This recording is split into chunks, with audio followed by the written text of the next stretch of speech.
जय हिंद दोस्तों। आज हम इस वीडियो में ह्यूमन डाइजेस्टिव सिस्टम यानी मानव पाचन तंत्र का नामांकित चित्र बनाना सीखेंगे। अब आपके मन में सवाल आ रहा होगा कि आखिर मानव डाइजेस्टिव सिस्टम का चित्र बनाना क्यों सीखेंगे। तो दोस्तों इसलिए सीखेंगे क्योंकि क्या है कि कक्षा 10वीं बोर्ड परीक्षा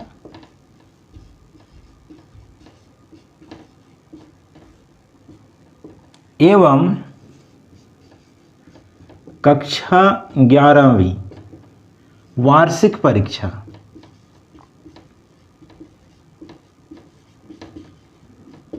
इन दो एग्जाम में क्या है कि इसका चित्र आता है। किसका चित्र आता है? ह्यूमन डाइजेस्टिव सिस्टम का। तो इस चित्र को सीखने से पहले हम डाइजेस्टिव सिस्टम के कौन कौन से ऑर्गन हैं, कौन कौन से अंग हैं, पहले इसके बारे में चर्चा करेंगे। क्योंकि यदि अंग को हम अच्छे से समझ लेंगे तो कौन सा अंग कहाँ पर बना रहे हैं हमें बड़ा ही आसानी होगा।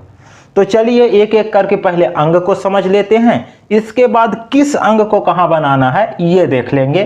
तो बड़े ही आसानी से आप बना पाएंगे ह्यूमन डाइजेस्टिव सिस्टम का नामांकित चित्र। तो चलिए देखते हैं इसमें कौन कौन से अंग सम्मिलित होते हैं। तो देखिए ह्यूमन डाइजेस्टिव सिस्टम को 2 पार्ट में डिवाइड किया गया है, ठीक है ना। 2 पार्ट में कौन कौन सा? एक तो पहला है पाचक अंग, पाचक अंग, और दूसरा भाग है पाचक ग्रंथियां। तो ये 2 पार्ट में डिवाइड किया गया है इसको। किसको? ह्यूमन डाइजेस्टिव सिस्टम को। अब देखिए जो पाचक अंग हैं तो ये ऐसे ऑर्गन हैं जहां से हम भोजन लेते हैं और जहां जहां हमारा भोजन जाता है, ठीक ना। जिस अंग में हमारा भोजन जाता है तो उस भाग को कहते हैं पाचक अंग। और पाचक ग्रंथियां क्या होते हैं? तो ये ऐसे ऑर्गन्स होते हैं जो भोजन को पचाने में तो सहायता करते हैं लेकिन इनमें कभी भी भोजन जाता नहीं है। तो ये 2 पार्ट में हम देखेंगे इसको। तो देखिए जो पहला है, पहला भाग पाचक अंग, तो इसमें आता है मुख गुहा, मुख गुहा, ठीक है। दूसरा भाग आता है ग्रासनली, ग्रासनली।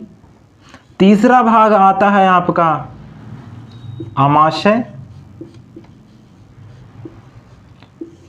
और चौथा भाग आता है आंत।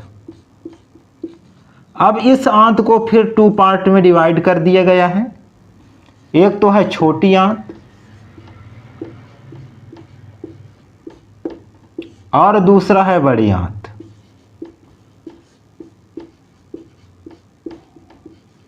अब ये छोटी आंत को जो एनसीईआरटी बुक है उसमें लिखा गया है क्षुद्रांत, तो ये नाम भी याद रखिएगा। और इसको लिखा गया है बृहदांत्र, ठीक ना। तो ये 2 नाम भी आप याद रखेंगे। और लास्ट में आपका आता है मलाशय, मलाशय, ठीक ना। अब ये तो भाग हो गया पाचक अंग। हम पाचक ग्रंथि की बात करते हैं, डाइजेस्टिव ग्लैंड की बात करते हैं। तो सबसे पहले आता है लार ग्रंथि, लार ग्रंथि। दूसरा पार्ट आता है जठर ग्रंथि, जठर ग्रंथि। अब इसका जो तीसरा पार्ट है वो आता है यकृत, और चौथा आता है आपका अग्नाशय। तो इतने भाग क्या करना है जो हम डाइजेस्टिव सिस्टम का चित्र बनाएंगे उसमें प्रदर्शित करना है। तो यहां देखिए लार ग्रंथि, जठर ग्रंथि, यकृत और अग्नाशय। और इधर देखिए मुख गुहा, ग्रासनली, आमाशय, आंत और मलाशय। इतने पार्ट को क्या करना है? नामांकित चित्र में प्रदर्शित करना है। तो चलिए इसको रफ करते हैं, इसके बाद देखते हैं स्टेप बाय स्टेप चित्र कैसे बनाना है। तो देखिए पहले इसको रफ करते हैं।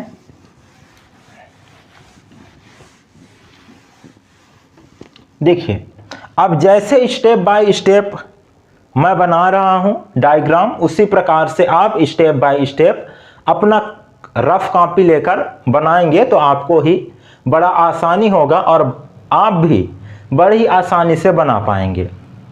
तो देखिए हम स्टार्ट करते हैं कहाँ से, मुख गुहा से। ये जो आप पार्ट देखेंगे जहाँ से हम भोजन लेते हैं, ठीक है, तो उसको हम इस प्रकार से प्रदर्शित करेंगे और इसके बाद ये इस प्रकार से आप भी बनाएंगे।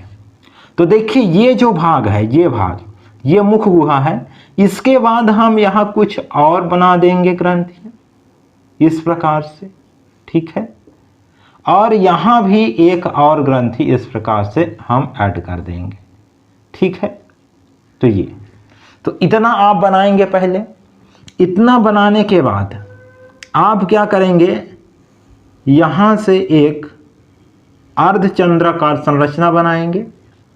इतना बनाने के बाद इसमें जस्ट आप इस प्रकार से एक अंग ऐड करेंगे जिसको लीवर कहते हैं।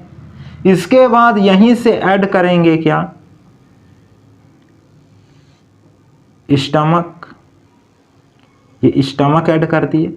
इसके बाद यहाँ से आप यहाँ से एक गुब्बारे नुमा संरचना आप ऐड करेंगे इस प्रकार से, ठीक है, इस प्रकार से ऐड कर देंगे और इसको बंद कर देंगे। यहाँ से ऐड करने के बाद यहाँ से आप एक और संरचना ऐड करेंगे, पत्ती नुमा संरचना कुछ इस प्रकार से। इतना ऐड करने के बाद इतना आप बना लिए होंगे, स्टेप बाय स्टेप देखते जाइए और बनाते जाइए। अब यहाँ से आप ऐड करेंगे क्या, बड़ी आंत, कुछ इस प्रकार से। बहुत ही सरल है बनाना, बस स्टेप बाय स्टेप देखते जाइए। इस प्रकार से ऐड करना है, ठीक है। ये देखिए कितना सरल है चित्र बनाना। बहुत सारे स्टूडेंट घबराते हैं और एग्जाम में बना नहीं पाते। अब यहाँ कुछ इस प्रकार से आप नली जोड़ेंगे और नली जोड़ने के बाद इस प्रकार से पूंछ जैसे संरचना यहाँ छोड़ देंगे। इतना ऐड करने के बाद इसको भी आप मोड़ेंगे ये, और यहाँ से एक गुब्बारे नुमा संरचना बना देंगे। ये आपका बड़ी आंत बन गया। अब इसके अंदर ये जो नली गई है इसको आप इस प्रकार से मोड़ के ऐड कर सकते हैं, ठीक है। इस प्रकार से मोड़ते हुए ऐड कर सकते हैं अपने अनुसार। तो ये आपका जो चित्र है वो बनकर रेडी हो गया। अब इसको नामांकित कैसे करना है, इनका नाम कैसे लिखना है वो देखिए। तो देखिए सबसे पहले हमने क्या लिखाया था, मुख गुहा, मुख गुहा। तो ये मुख गुहा लिख दिए।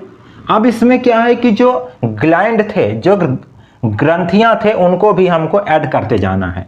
तो ये जो भाग है इसको क्या लिखेंगे, लार ग्रंथि, लार ग्रंथि। इसके बाद ये जो है ये भी लार ग्रंथि ही है, लेकिन कान के पहले जस्ट पाया जाता है, इसलिए इसको लिखेंगे कर्ण पूर्व ग्रंथि। क्या लिखेंगे, कर्ण पूर्व ग्रंथि। इसके बाद इस नली को हम क्या लिखेंगे, ग्रास नली। स्टेप बाय स्टेप नाम देखते जाइएगा, आपको बड़ा आसानी होगा। अब ये जो अर्धचंद्राकार भाग हमने बनाया, ये वाला पार्ट, तो इस वाले पार्ट को हम लिखेंगे डायफ्राम, डायफ्राम। अब ये वाला जो भाग है इसको क्या लिखेंगे, आमाशय। ये हो गया आपका आमाशय। इसके बाद इसके अंदर एक डैश डैश करके बना दीजिएगा और इसको ऐड कर दीजिएगा जठर ग्रंथि। क्या ऐड करना है? जठर ग्रंथि। ये ऐड हो गया। इसके बाद ये जो संरचना बना है, इस संरचना को लिखेंगे अग्नाशय। ये बन गया आपका अग्नाशय। इसके बाद इस संरचना को क्या ऐड करेंगे? तो इसको कहते हैं यकृत, या इसी को कहते हैं क्या? लीवर। लीवर, यकृत या लीवर इसी को बोलते हैं। इस संरचना को क्या बोलते हैं? तो इस संरचना को बोलते हैं पित्ताशय। क्या बोलते हैं? पित्ताशय। तो ये आपने ऐड कर दिया। अब इस संरचना को, ये बड़े वाली संरचना को क्या बोलते हैं? बड़ी आंत। बड़ी आंत, या क्या बोलते हैं? बृहदांत्र। ठीक ना? क्या बोलते हैं? बृहदांत्र। और इस अंदर वाले संरचना को क्या बोलेंगे? तो छोटी आंत। छोटी आंत, या इसी को क्या बोलते हैं? क्षुद्रांत। क्षुद्रांत। ठीक है। अब सबसे नीचे वाले भाग को क्या बोलेंगे अपन? तो इसको बोलते हैं मलाशय। क्या बोलेंगे? मलाशय। और इस सबसे लास्ट वाले भाग को क्या बोलेंगे? गुदा द्वार। क्या बोल देंगे? गुदा द्वार। अब देखिए, ये जो भाग है पूंछ जैसी संरचना, इसको क्या ऐड करेंगे? तो इसको ऐड करेंगे परिशेषिका। क्या ऐड करेंगे? परिशेषिका। बस इतने नाम आपको ऐड करनी है और आपका नामांकित चित्र बनकर तैयार हो गया। और देखिए, एक इंटरेस्टिंग बात यह है कि जो नामांकित चित्र है ह्यूमन डाइजेस्टिव सिस्टम, मानव पाचन तंत्र का, तो ये कक्षा 10वीं में 4 अंक का आता है और कक्षा 11वीं में ये 3 अंक का आता है। तो यदि आप इतना बना लेंगे तो पूरा विश्वास है हमको कि इतने ही सरलता से आप बनाएंगे। और यदि बना लेते हैं और एग्जाम में आ गया और आपने बना दिया तो आपका 3 अंक या 4 अंक कहीं भी नहीं गया है। तो आप स्टेप बाय स्टेप वीडियो रोक रोक कर सीख लेंगे। और इस वीडियो को यहीं रोकते हैं और मिलेंगे कल नेक्स्ट वीडियो में किसी नए चित्र के साथ, नए टॉपिक के साथ। तब तक के लिए धन्यवाद। जय हिंद।